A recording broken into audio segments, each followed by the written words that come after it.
And this is activity number 7.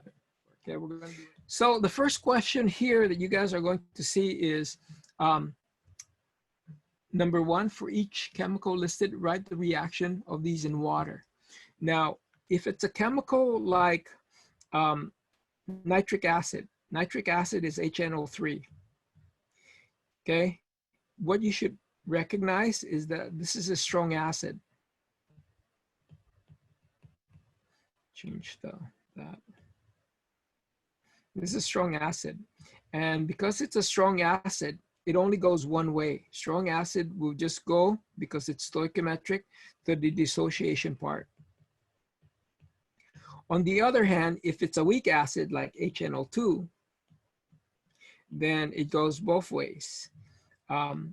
H plus NO2 minus. And because it's forming an H plus, that's a Ka process. Of course, if you've got a chemical like carbonate, then that's a base. And you know that's a base because it doesn't have any hydrogens. So that chemical in the presence of water will do this.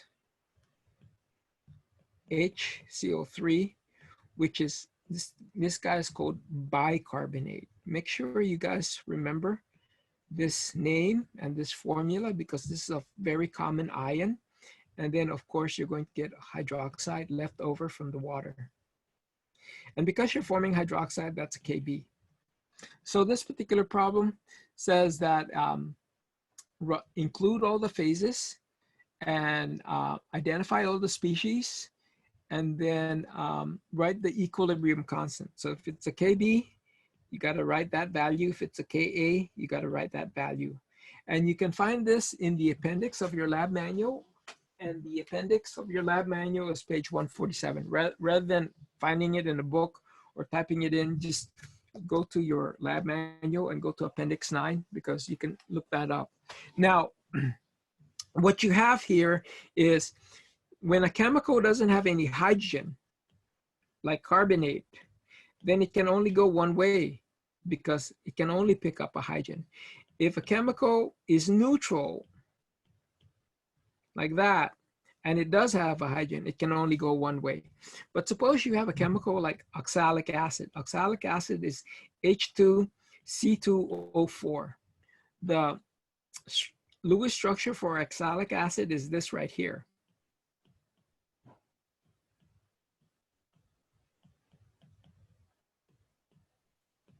I'm not going to draw the lone pair electrons, but you can see that this hydrogen right here and this hydrogen right here are ionizable. So if you were going to write the reaction in water, what will happen is that this hydrogen will come off and form this guy, HC2O4 minus, and then HC2O4 minus will react in water further to produce C2O4 minus 2. Okay, so it actually has 2 hydrogens to remove, and you have to show that. So this is a Ka1 and this is a Ka2. Suppose, however, you're not given oxalic acid, maybe you're giving sodium oxalate. Okay, if you're given this chemical right here, sorry, I wrote the wrong formula. C2O4, because remember, this is oxalic acid. Then you've got to recognize from your knowledge of chemistry that the sodium is a spectator ion, and this guy is going to be responsible for the chemistry. Now this is what we call in lecture an amphoteric substance. And as an amphoteric substance, it can either pick up a hydrogen, okay? It can pick up a hydrogen, in which case it's going to form the original chemical, or it can dump a hydrogen, in which case it's going to form that chemical, okay? So an amphoteric substance can either act as an acid, in which it can donate Here, it's acting as an acid, or a base. Here, it's acting as a base because it's the proton acceptor. And an acid, because you're forming H plus, is going to be defined by Ka. A base, because what you're going to see is that that hydrogen actually comes from water, and that hydroxide now is the product is a Kb. So in here, you can see that in the first question, I give you chemicals that can be amphoteric. And so you have to write both process. You got to write if it goes on and gives off a hydrogen or goes on and picks up a hydrogen. Okay, so that's part one. So hopefully you guys can see that. The second part of this problem is phenoxide. Phenoxide comes from phenol. This is phenol. For those of you who've had a little bit of organic chemistry, you understand that this ring structure, this hexagonal ring structure, is actually a benzene ring that looks like this. 1, 2, 3, 4, 5. Oops, can't draw my benzene. Okay.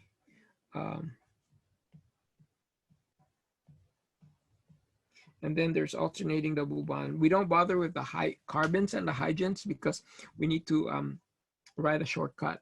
But basically, this is C6, 1, 2, 3, 4, 5, 6.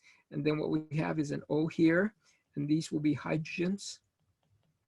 Thus, the formula in your activity, C6, H5, O minus. This is your O minus right here. Okay, so it tells you that phenoxide is a weak base. In other words, hydrogen can come on and latch onto that right there. And it has a Kb of 7.7 times 10 to the minus 5. Okay, what is the K for phenoxide? Remember, I told you in class, if you were in lecture earlier, Ka times Kb equals Kw. So you can use that relationship to figure out what the Ka is for phenol. This is phenol. This is phenoxide without the hydrogen. Okay. Once you know the Ka, then you can figure out the pH of the phenoxide. And the way you want to solve this equilibrium is phenoxide is a base. So it's C6H5, O minus, in the presence of water. The hydrogen is going to be donated to the phenoxide, and you get the phenol and hydroxide. And because you're forming hydroxide, that's a Kb. So what you can do is do the shortcut that I just showed you in class, that the hydroxide is equal to the square root of the Kb times the initial concentration of the base. And that'll get you your hydroxide ion concentration. And then you can calculate the pOH from there and then the pH from there. Okay, so that's what you guys can do to solve that second problem in terms of calculating the pH of a 0.5 molar solution phenoxide. And then the second part of that particular problem, it tells you, do you think that the pH of trimethyl ammonium, and trimethyl ammonium is basically this chemical right here. Hey, Professor? Yes. I think there's some questions in the chat. I don't know that I would be curious to see. Yeah, I've been busy looking at my work here. So thanks for voicing up, because sometimes I'm using two computers, because when I have the Zoom on one, I don't see the chat, so I have to look at my other computer. Let me just look at the chat real quick. I'm confused as to the format of the question one. Is it going to be chemical? I gave an example down below too. I don't know if we're supposed to like break it up into ions or make a product from it. You are supposed to put it in water and then see how water reacts with it. Okay. If it's an acid, you know that water is going to accept the hydrogen from that. If it's a base, you know that water is going to donate a hydrogen.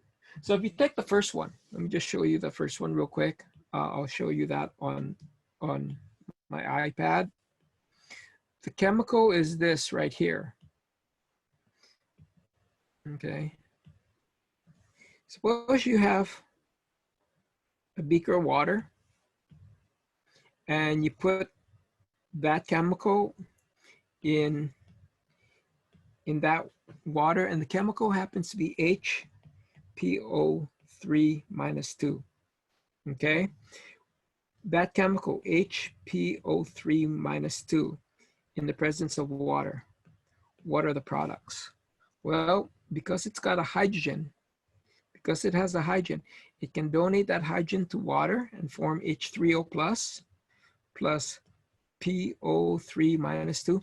But remember I showed you in lecture that this chemical H3PO3 only has 2 ionizable hydrogens. In other words, its Lewis structure is this.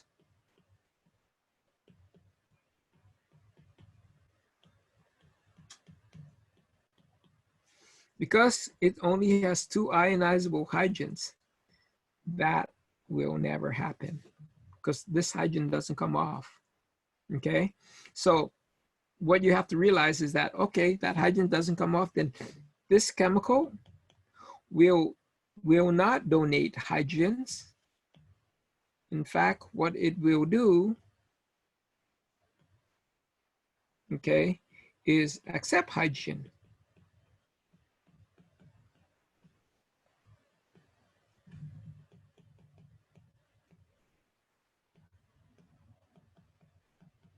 And that's a KB. That's basically what I'm looking for in terms of that, okay? So for each chemical listed, write the reaction of these ions in water. If it had a hydrogen to donate, and if it could have donated the hydrogens, then you would have wrote this. But that's why I said in lecture, be careful about this guy because this hydrogen doesn't come off. So it only can do one thing, not donate hydrogens, but accept hydrogens. F minus doesn't have any hydrogens to donate. So it can only accept hydrogens. Bicarbonate, I think I finish up lecture with this. This can go both ways. It can either accept hydrogens or donate hydrogen. So that's basically what I'm looking for in terms of that first question. Can you do this backwards? Let me just see if I can answer the previous questions. I hope, Emma, that I answered your question in terms of that first one. Mace, so do we need both possibilities? Yes, Mace, you need to do both possibilities if it occurs, if it's amphoteric, okay? Only if it's amphoteric. If it's not amphoteric, then you have to look at the chemistry and see which ways it goes. And I can tell you between HPO3 minus 2, F minus, and HCO3, only one of them is amphoteric, okay? The others can only go one way. So in terms of Emma, HPO3 plus water, no, you never touch the ions. PO3 never becomes PO4. In acid-base chemistry, you're only messing around with that hydrogen, okay? So it either comes off or it accepts a hydrogen. So if you look at Appendix 9, what you will see is you see that H3PO3 has a Ka1 and a Ka2, but in terms of the Ka3 column, it's blank. And the reason why it's blank is because it doesn't have a third hydrogen to donate, even though it shows 3 hydrogens. Just because I told you that in this structure right here, that hydrogen doesn't come off. Okay, so I hope that's sort of clear in terms of that chemistry. Can you go backwards? I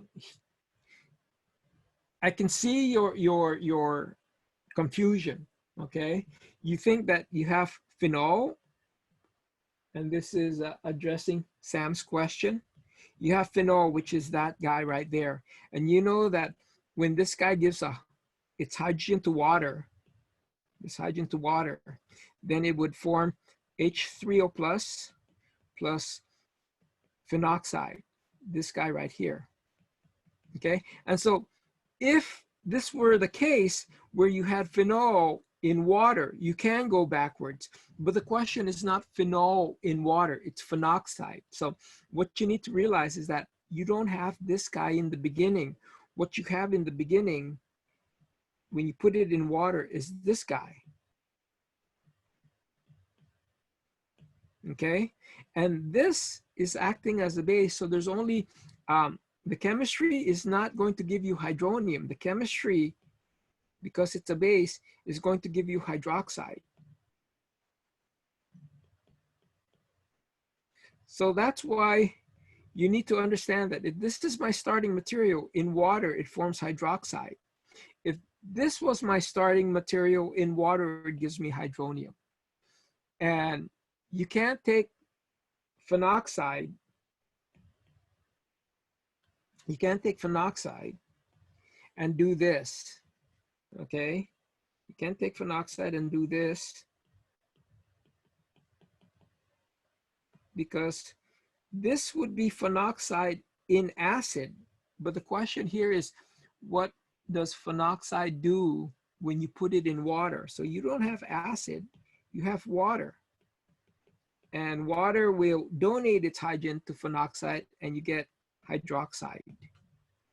Okay, so I hope that that's sort of clear in terms of your question.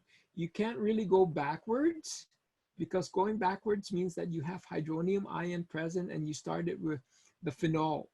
What you have in this particular problem is phenoxide. You have the base and the base will give you hydroxide. Okay, so yeah, I'm glad that you guys were able to understand that. I think that's why I have these sessions, because it can get confusing. Let's go ahead and do number 2 right here. Okay.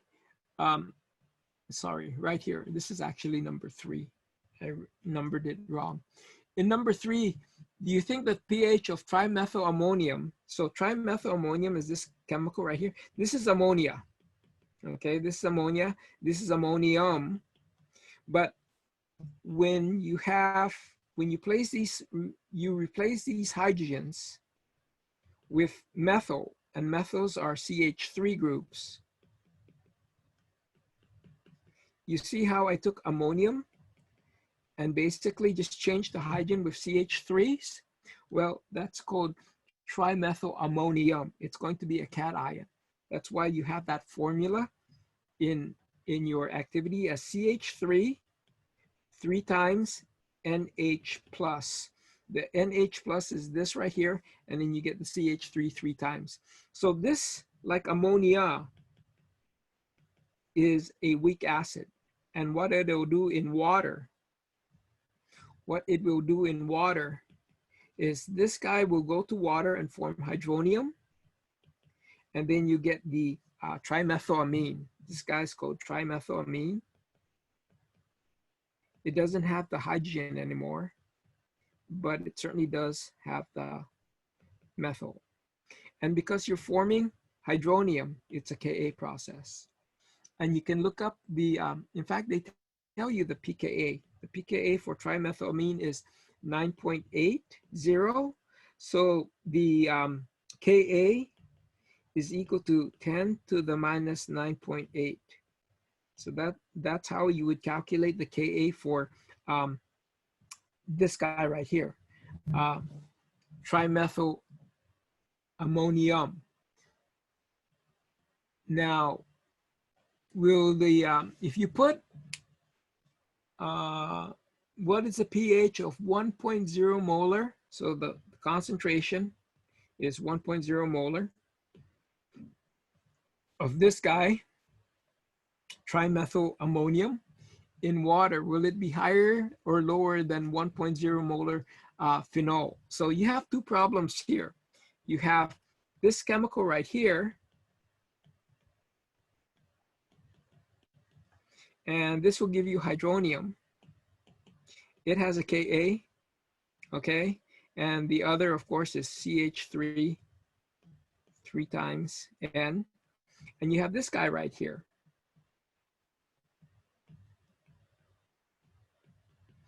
Now you have phenol, because that's what the question is. And this is also a Ka. And it's going to give you this right here, and this right here without the hydrogens. Remember the shortcut I told you. The Ka is equal to the square root of the K, sorry, not the Ka.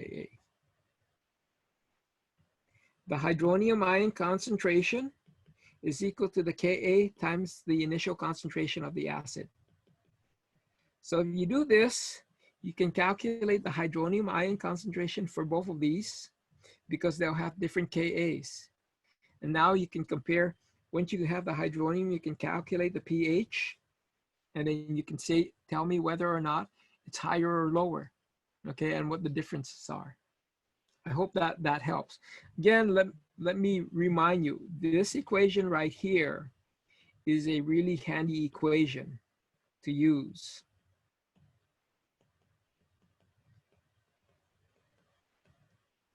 I have a quick question. Does that equation only work when the stoichiometric ratios are like 1-to-1? It's always 1-to-1 in acid-base chemistry. Okay. Because in an acid-base chemistry problem, one hydrogen comes off one at a time, and the second hydrogen doesn't come off. And if the second hydrogen does come off, it has its own Ka to deal with. So in acid-base chemistry, it's always 1-to-1, okay? And that's why this equation always works. So Thank you. no problem. I'm glad you guys have good questions. So those are the two important equations to use because it's a really good shortcut, and then you don't have to worry about the ice table anymore, okay? Because you can just cut to the chase and get those problems out.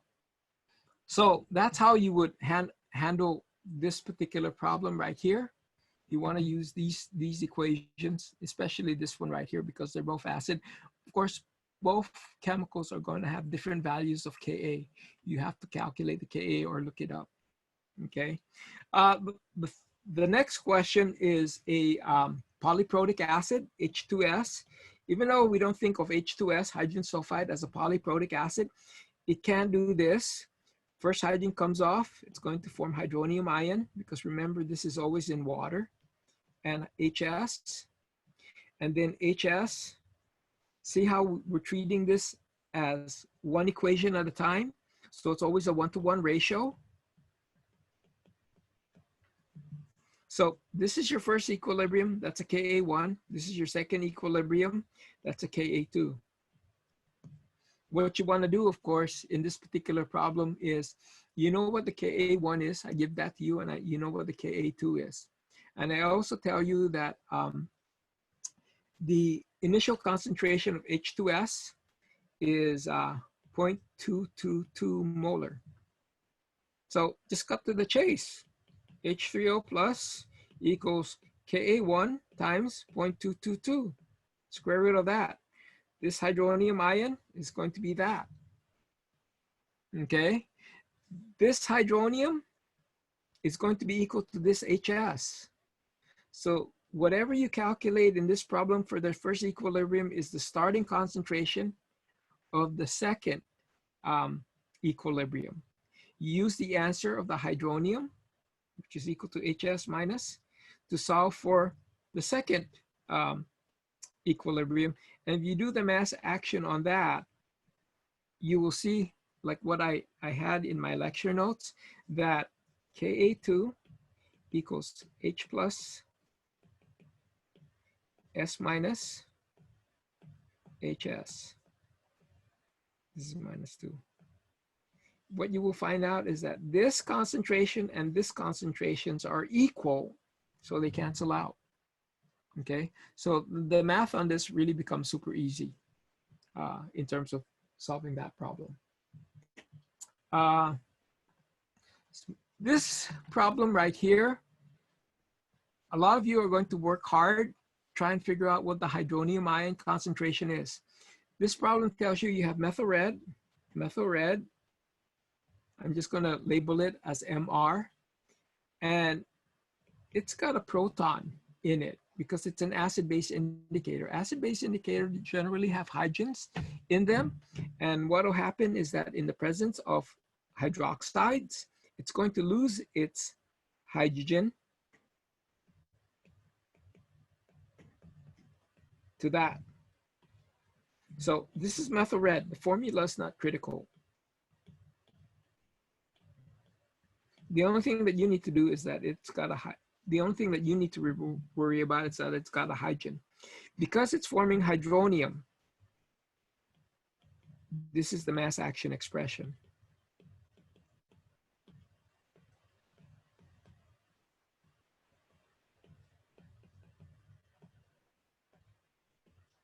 Okay. They also tell you in this problem that the Ka is 5.0 times 10 to the minus 6. And they tell you that the pH is 7. pH of 7 means that the hydronium ion concentration is equal to 1.0 times 10 to the minus 7. So you also have that. So what you want to do is rearrange this equation. So you have this. These are real numbers, okay? This number comes from that, and this number comes from that. And what you have is that.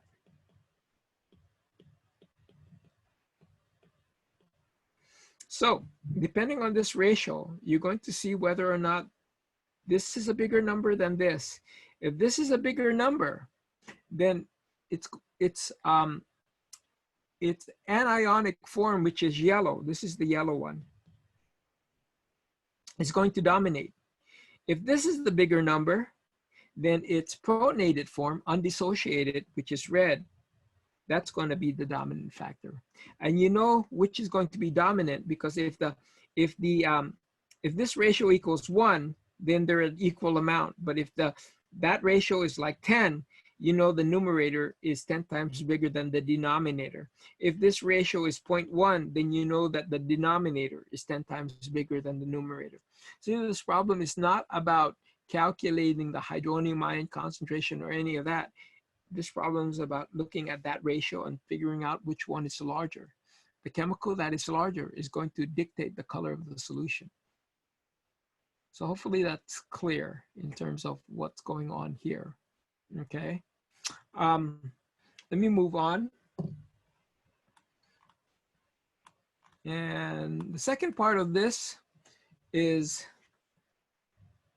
it tells you define the buffer capacity and the effective pH range. This is actually in the reading. If you go back to the text, it tells you what a buffer capacity is. You're just going to write down the definition. We haven't talked about buffer yet. We're going to be covering that in chapter 17. But a buffer basically is like the common ion effect. A buffer, you guys have used buffer when you calibrate your pH probe. And what's magical about buffer is that you can contaminate it to a limit, its capacity limit, and the pH will not change, okay? And we will see why that's the case in chapter 17. What is the effective pH range for sodium acetate buffer? To figure out what the effective pH range is, you have to look at the Ka for the sodium, for acetic acid.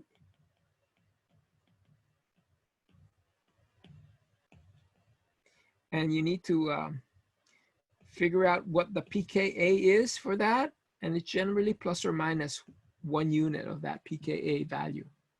That's the effective pH range. And that's the effective pH range also for indicators. Calculate the pH of number C here. That's a common ion effect, okay? The common ion is this, and we did this a little, or we did this back in chapter 17 in the previous problem. I'll set this problem up for you, and then I think you guys can solve the rest of this. What you have, of course, is acetic acid, and I'm just going to shorten this as HAC. This acetate, I will label it as AC minus. So the hydrogen is H and the acetate is A minus. In the presence of water, it's an acid, so it's going to form hydronium and the acetate ion. Okay, so the initial concentration is going to be the following.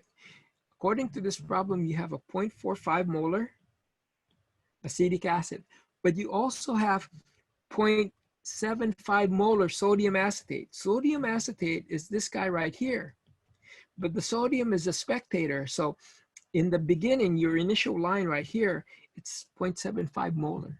You have a common ion in this solution. That's what a buffer is. Then you go ahead and solve your ice table. This is delta minus x plus x plus x.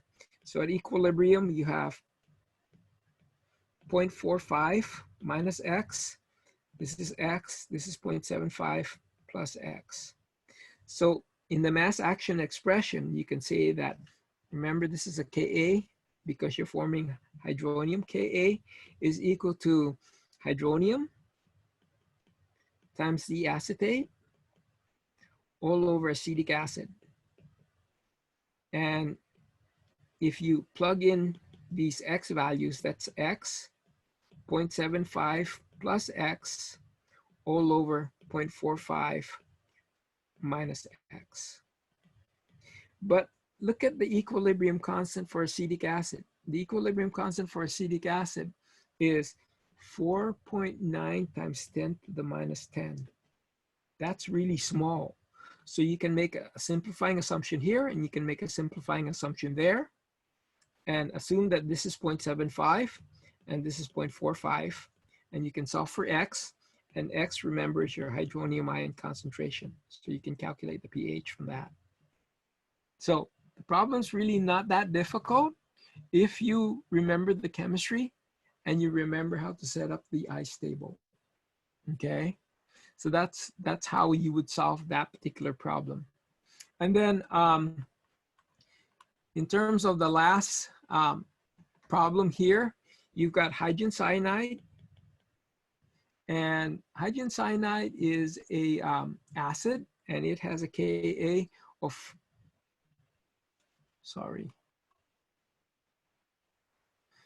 the Ka for acetic acid is not 4.9. It's something else. You have to look that up in your appendix.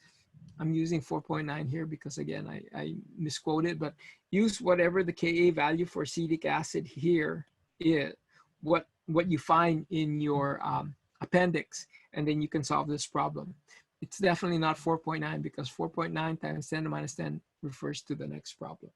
Sorry about that. Hope you guys caught that mistake that I did. Let's look at the last two problems. Let me address the last two problems. All you have to do is look up these chemicals, chloroacetic acid, carbonic acid, and citric acid, and try and, based on 0.1 molar, calculate the hydronium ion concentration. So you got chloroacetic acid, and chloroacetic acid is this chemical right here.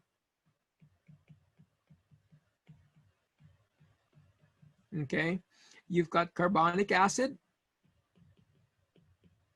and you've got citric acid, which is a more complicated formula, but all of these are acids. And so all of these have Kas. And they all start with a concentration of 1.0 molar. Okay, so from here, you can use this equation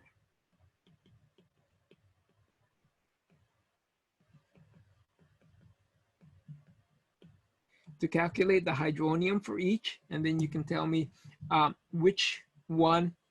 Remember, from the hydronium, you can calculate the pH, and from the pH, you can calculate the pOH.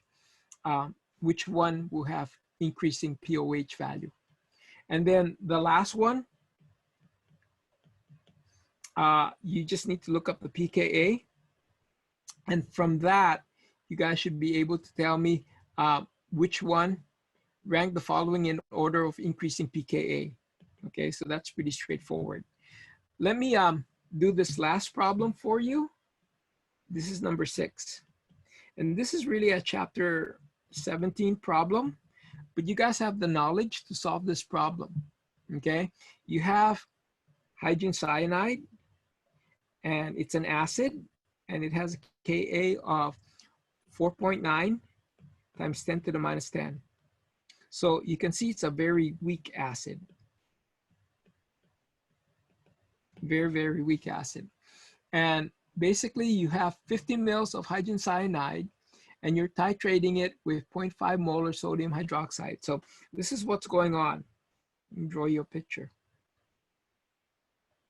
Okay, so you have 50 milliliters of HCN, that's an acid, and you're adding to that sodium hydroxide in a titration.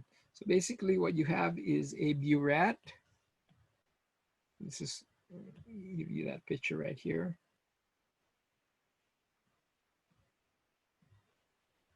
And you're adding to this chemical sodium hydroxide, and you add,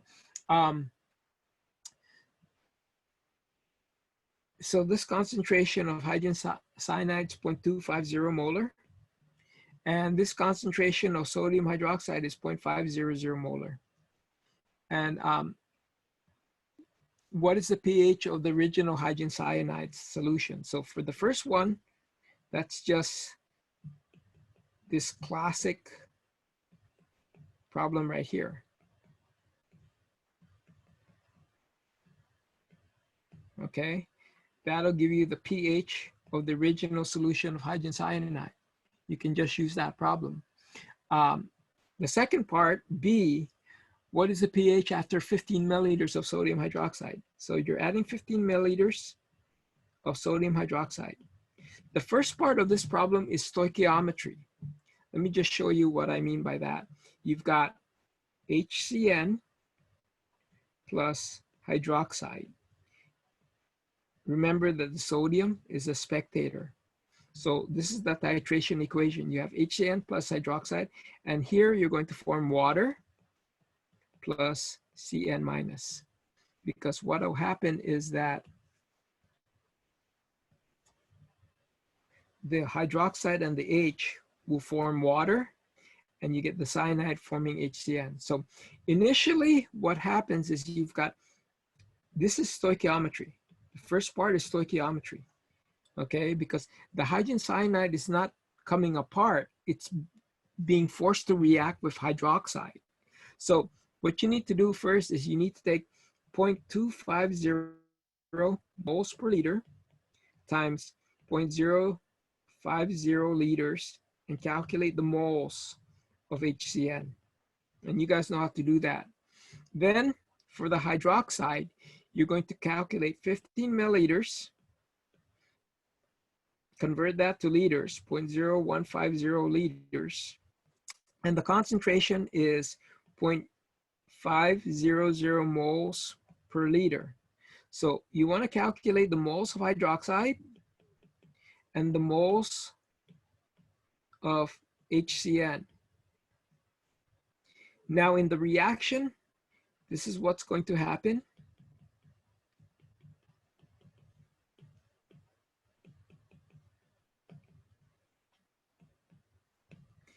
You have the start, you have that moles of HCN, that moles of hydroxide. You're going to have the reaction. The hydroxide will probably be the limiting reagent. So you're going to, let's say that this is 10, just so that you have a number. And this right here is 3. Okay, so you have a number. So you know that the hydroxide is the limiting reagent. So the reaction would be -3, -3, water's that, and this is +3. Because for every, depending on the limiting reagent, you're going to form the set amount of product based on the limiting reagent.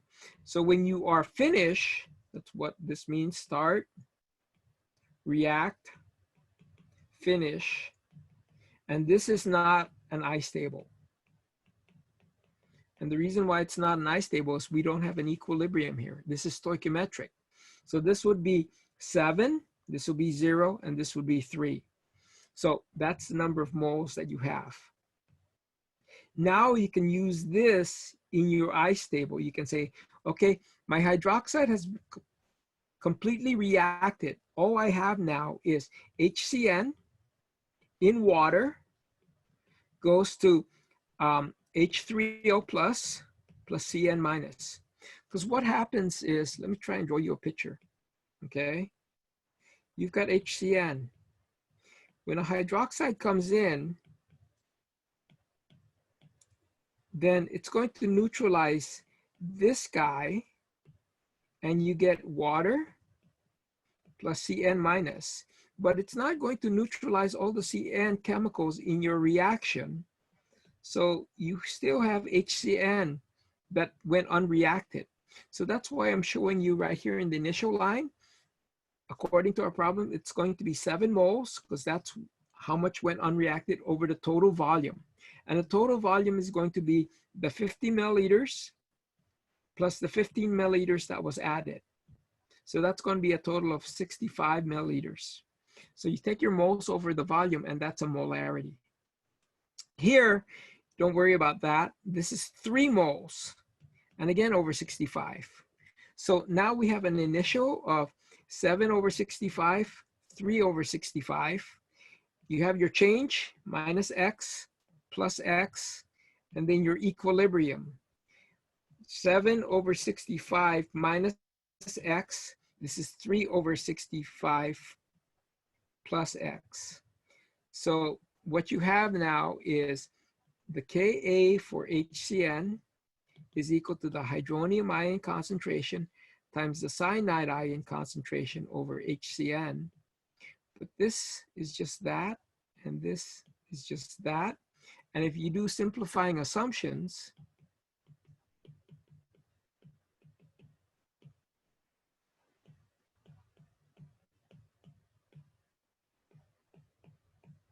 you have that.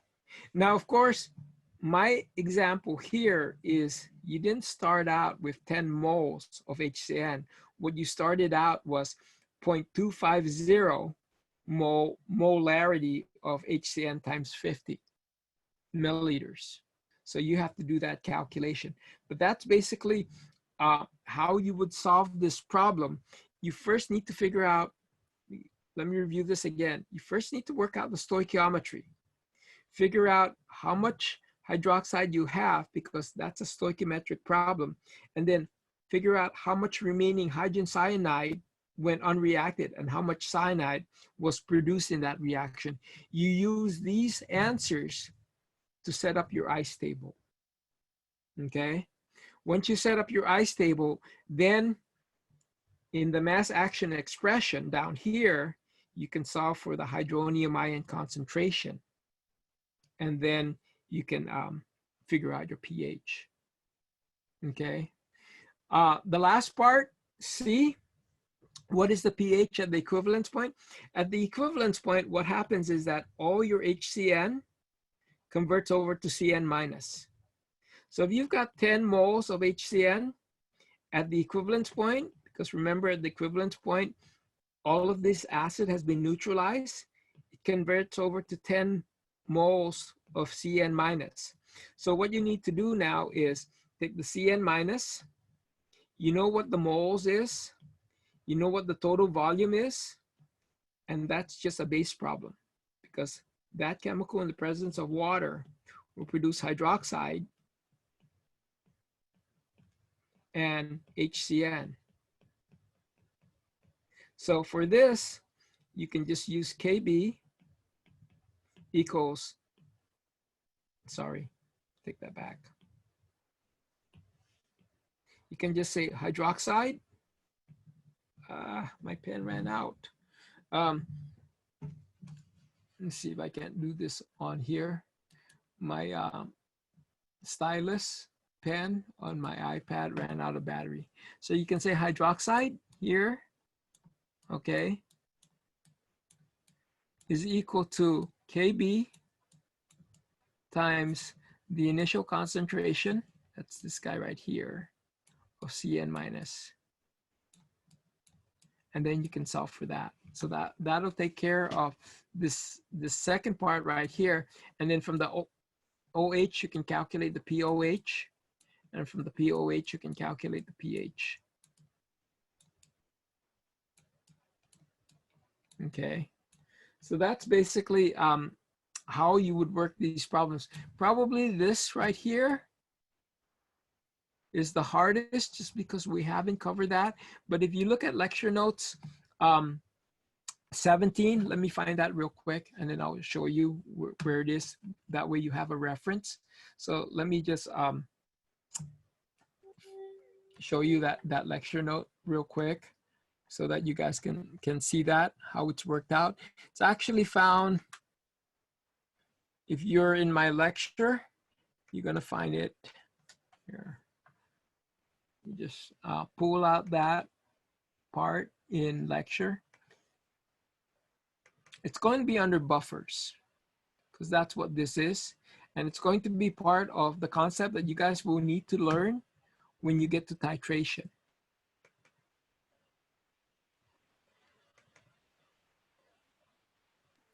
Are the turn-in dates on Canvas for 7 as well as the labs, are they accurate? What did it say?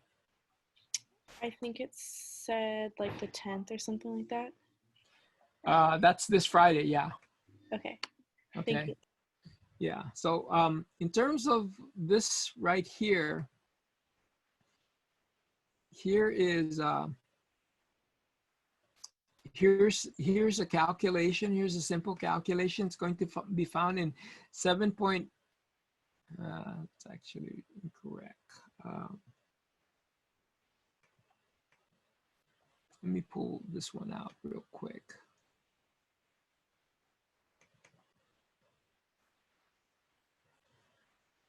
So if you go to lecture note 17.3, you find that problem, that type of problem. It's a type of problem in these series of notes right here. And in particular, this one right here, 50% and 95%. So if you have questions about how to set that up, see how I have SRF? Well, that's the part I was referring to in our discussion. And then once you have these results, then you put it in the ICE table. So that's going to be, we'll probably start talking about this, if not Wednesday, next Monday. Okay, that's information on this, and hopefully, I think this is recorded. So once we're done here, I'll look at the recording clip and then post it.